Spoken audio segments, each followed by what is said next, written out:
truffatore, intende Toda experiência estas terras. Fondation Jean Jaurès. Penser pour agir. Le 17 octobre 1961,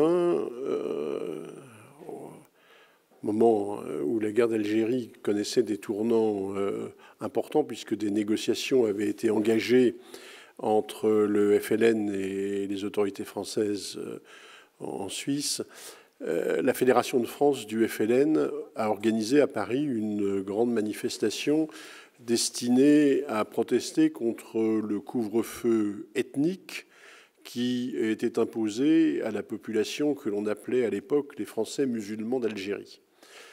Et cette manifestation, qui était essentiellement pacifique et composée de travailleurs algériens et de leurs familles, a été réprimée d'une manière extrêmement violente par la police sous les ordres du préfet Papon.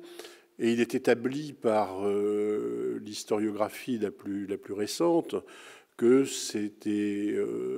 la violence de cette répression a été encouragée dans les plus hautes sphères de l'État par un certain nombre de personnes qui étaient hostiles aux négociations engagées sous l'autorité du général de Gaulle.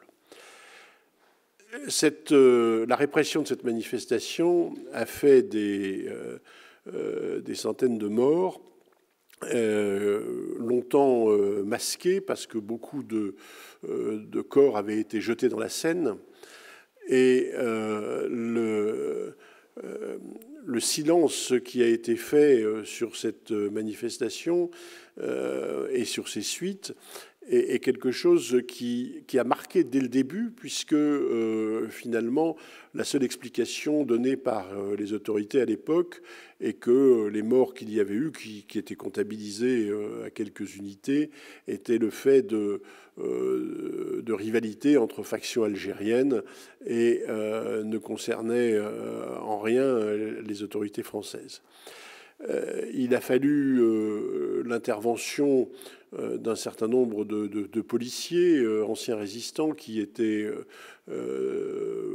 révoltés par le rôle qu'on avait fait jouer à la police, qui sont allés trouver des journalistes, et notamment Claude Bourdet, qui en plus était à l'époque conseiller municipal PSU de Paris, et qui a pu faire au Conseil de Paris le réquisitoire le plus précis, en même temps le seul non censuré, puisqu'il est publié au journal officiel de la ville de Paris.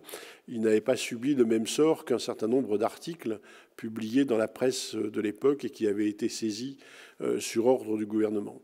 Il y a donc eu sur toute cette affaire, dans les premiers jours qui ont suivi cette manifestation, une forme d'omerta qui s'est dégagée.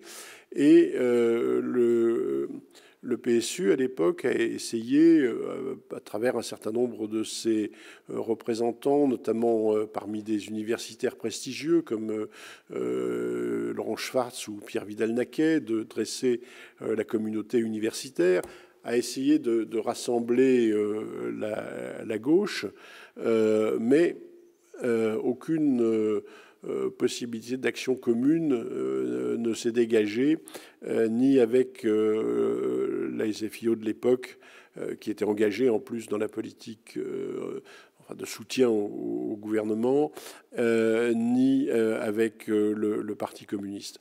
Et du coup, le 1er novembre 1961, date anniversaire de l'insurrection algérienne, le PSU a décidé d'organiser seul une manifestation place Clichy qui a été interdite, mais qui, grâce à un ingénieux système de mobilisation hérité des réseaux de la résistance, car ceux qui étaient les organisateurs de cette manifestation, notamment Alain Savary ou Jean Arthuis, avaient acquis leur sens de l'organisation dans les réseaux de résistance.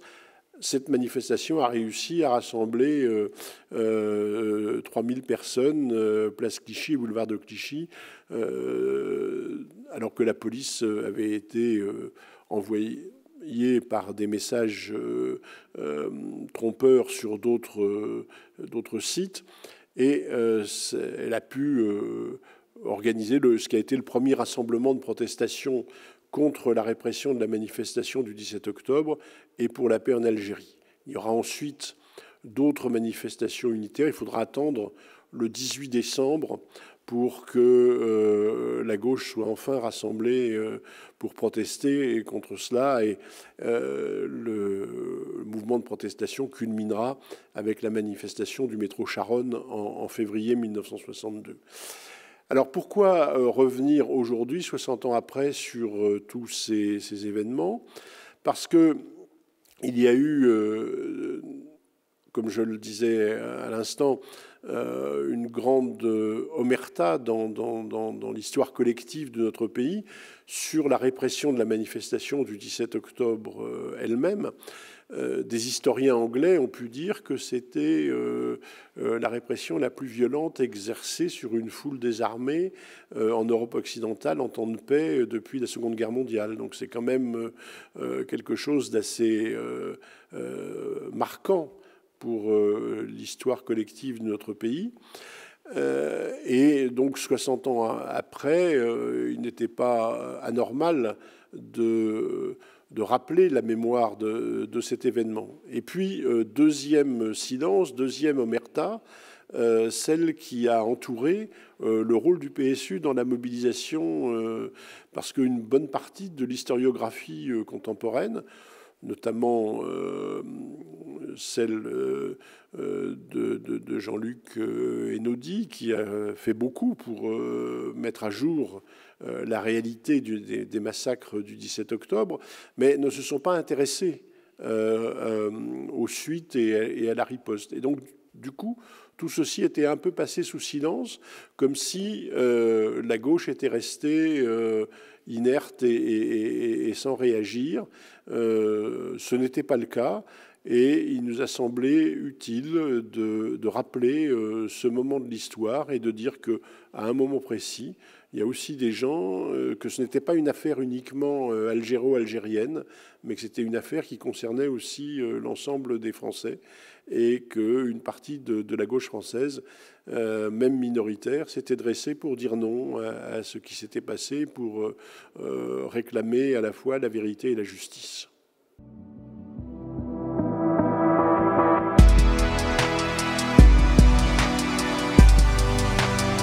Fondation Jean Jaurès. Penser pour agir.